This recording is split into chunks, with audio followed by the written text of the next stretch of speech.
Hey, how you doing guys? Hope you're having a great day. So today what we're going to do is we're going to discuss all the information from the Rise of Skywalker visual dictionary. So as you know, the book got cancelled, the visual dictionary got cancelled indefinitely.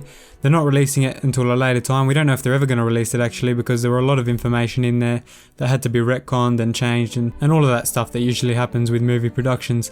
So because of Colin Trevorrow's Duel of the Fates episode 9 script, there was a lot of inaccurate, contradicting information throughout the book. So they decided not to release it, but someone's obtained all of the information, so I'm going to leave the link to that down in the description below.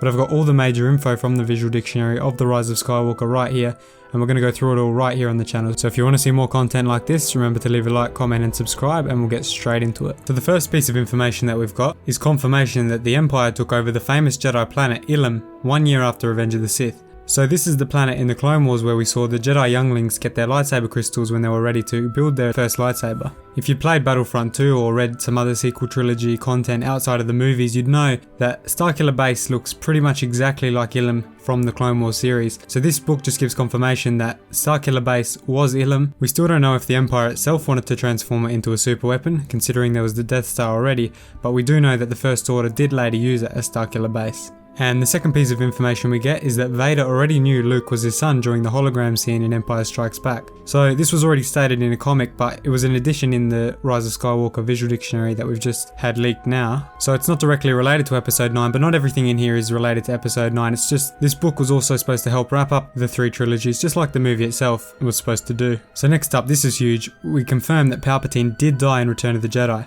It was only the Sith cultists and acolytes who survived. This pretty much confirms that the Sith Eternal cultists had to have revived Palpatine for episode 9 and his return. So that's some huge news there that clears up a lot of the questions people had about how did Palpatine actually return. After that, another piece of major information that's in here was that Luke starts looking for Exegol the same year that Rey was abandoned by her parents. He kept searching for the elusive Sith world until Ben destroyed the Jedi Temple. So this does confirm that Luke was looking for the planet of Exegol for a long time and continues to do this until Ben destroyed the Jedi Temple and killed a lot of his students. And after that, he exiled himself to Ahch-To to reflect on his actions and the failure of his Jedi Temple. After that, we learned Snoke became a suitable leader for the First Order because of his Force abilities. His race is still unknown, we don't get that information in the book, and he's probably a unique race that we haven't seen before. And this is also further backed up by the cloning experiments that we saw in the Rise of Skywalker on the planet Exegol with Sith cultists and the Sith Eternals with Palpatine. The book doesn't clarify if he was made aware of his nature and that he was a clone of Palpatine and what degree of mental freedom he truly had, separate from Palpatine's control. Next up, the book confirmed that General Pryde understood that Snoke himself was only a tool in the hands of a higher power, so he knew that he wasn't truly under the command of Snoke but of a higher power. It doesn't confirm if he knew that Palpatine was actually back from the dead, but we do know that he had long ties and long history with Emperor Palpatine back in the days of the Empire and worked closely with him in military affairs. On top of this, we learn the Resistance bombers were on another mission during the Starkiller battle. They arrived just in time for Dooku's evacuation, and this was just the base that the rebels fled to after taking some heavy loss from the First Order. We also learned that Maz Kanata helped Leia in acquiring some Boushh armor, so there's not much to say there, but we do know that Maz Kanata had some contact with Leia and helped her to get the Boushh armor. Moving on from that, we know that the singularity that replaced Starkiller Base after it was destroyed by the rebels was named Solo. According to the source, the book didn't confirm if that was named after Han Solo himself or another thing. Next, we find out a cool little detail about the Resistance flagship from The Last Jedi. We learn that it was named Raddus after the Mon Calamari Admiral seen in Rogue One. And Rogue One's just up there at the top with my favourite Star Wars movies of all time. It was just a great movie, I really enjoyed it, and so it's great to see a character from that movie get a ship named after him. He was a very influential character in the movie itself, so it does make a lot of sense in universe. Next, it does confirm that Leia was Luke's first apprentice. He didn't have anyone in between, it was just Leia, and then you could technically say Rey was another of his apprentices after that. Moving on to the next one, it confirms that the Prime Jedi seen on the Ahch-To cavern represents the duality of the Force.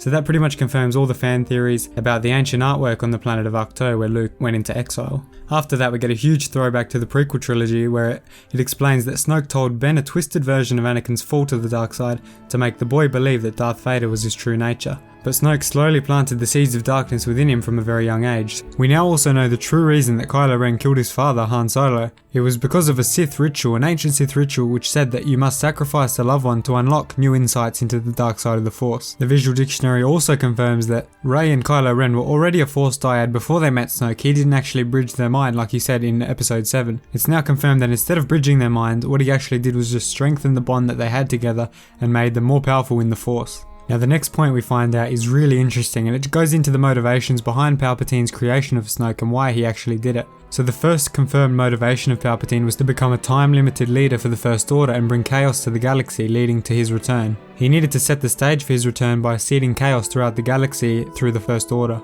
The second motivation of Palpatine was that he wanted to turn Ben to the dark side. That was the sole purpose of Snoke, finding Ben. He wanted to make sure that Ben was a suitable heir for his empire and the galaxy as a whole. Finally, we learn that he also intended for Snoke to die at the hands of Kylo Ren to make the boy prove himself worthy to the heir of Sith traditions. This was Kylo Ren's final test before the dark side and Sith ritual that we saw in the Rise of Skywalker. Next up, we learn that Rey and Ben were only able to kill the Praetorian guards because of their bond. It wasn't their individual strength that allowed them to kill the guards, it was only their dyad in the Force and the bond created by Palpatine through Snoke. We also get another fun little fact that's not too important to the story, but the First Order Walker formation at the Battle of Crate is actually called the Veers formation. So I don't really know what that's named after, but I'm sure someone down in the comments will tell me below, so remember to leave a comment if you know what that is. But after that we find out that Luke learned his Force projection trick from the Jedi sacred text, the ones that Rey ended up stealing before the temple was burnt, by Yoda using Force lightning on Ahch-To. Further to that, we know the Sith Eternal cultists built the new fleet for decades previous to when we see it in the Rise of Skywalker, and thanks to the fact that nobody could find Exegol, they remained hidden for many years. So we know that Palpatine's obviously been planning his return for a long time and gathered a lot of Sith Eternal worshippers to help him in that goal.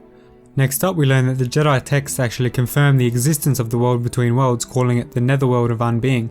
So that pretty much confirms what we saw in Rebels with the world between worlds. Now that it's been mentioned in the movies, we know that it's a real place, and I don't think we'll see it in any of the major movies anytime soon. We may see it later down the track, but at the moment I think they want to stay clear of that and just stick to more simple things for viewers to understand.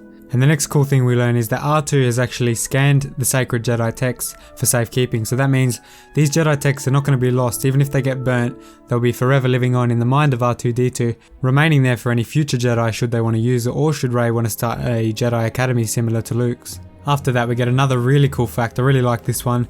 The opening planet, we know it's Mustafar. It was pretty hard to tell because we didn't get much footage, but we do know now that it was Mustafar, which is healing itself after the actions shown in the Vader Immortal game. So if you haven't played that, I'm not going to talk about it. You should go play that. It's a great game. But the planet in the past has been controlled in the past by the Techno Union and the Black Sun gangs. So we see the planet healing itself in the Rise of Skywalker. That's why it looks similar to how it did in the prequel trilogy. Next, we learn that Luke's Jedi compass that we see in Battlefront 2 and in The Last Jedi worked in a very similar way to the Sith Wayfinders.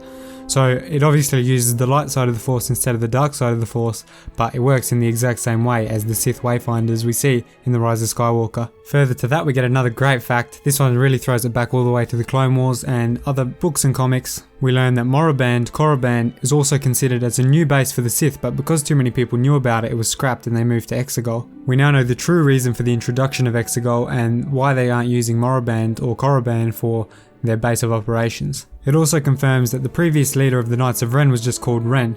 The Knights are Force sensitive, we knew that, but they're not Force sensitive enough to use it in the same way as the Jedi or the Sith. So we did learn a lot of this information from the Rise of Kylo Ren comics, but it's just good to have it confirmed in the official visual dictionary, which has not been released yet. Next, we get a cool fact from the original trilogy, and we know that the Tantive 4 was found by a former Imperial senator and given to Leia as a gift. So that's a nice little fact about the Tantive 4 that we see in A New Hope. So I'm really glad they're putting in these small little details about stuff we love from the original trilogy. And keeping with the original trilogy theme, it's now confirmed that Leia did see Padme through the Force. This clears up the problem that Return of the Jedi caused when it said that Leia remembered her mother. Seeing the events of Revenge of the Sith, that obviously couldn't have happened, but now we know it's cleared up that she actually saw her through the Force, and that's how she remembers some early visions of her mother. Now the next one, I don't know whether this is actually confirmed or not, but it says that Lando's daughter vanished and was abducted by the First Order, and it says in brackets Jana, so I don't know if that's the person that leaked it speculating or if it's actually confirmed in the novel, because we can't actually see the pages from the novel, we're just getting the information from a person that's leaking it. So I don't want to confirm that one right now, but I do think it's pretty likely that Jana is Lando's daughter. We see her give him a look at the end of the film, so it's pretty likely that they're going to do something like that with the spin-off, but we'll just have to wait and find out. And to cap the video off, we find out that the Sith fleet personnel are not from the First Order. Their hat insignia shows the Sith Eternal crest. So this means that they're from the Sith Eternal Worshippers cult that were on Exegol with Palpatine from all the way from his death in Return of the Jedi. And to end the video off, I'm going to say something I wish was in this leak but is not in the leak, but we really should know by now. Is Finn Force sensitive? Is Finn Force sensitive is one of the biggest questions coming out of The Force Awakens, The Last Jedi and The Rise of Skywalker.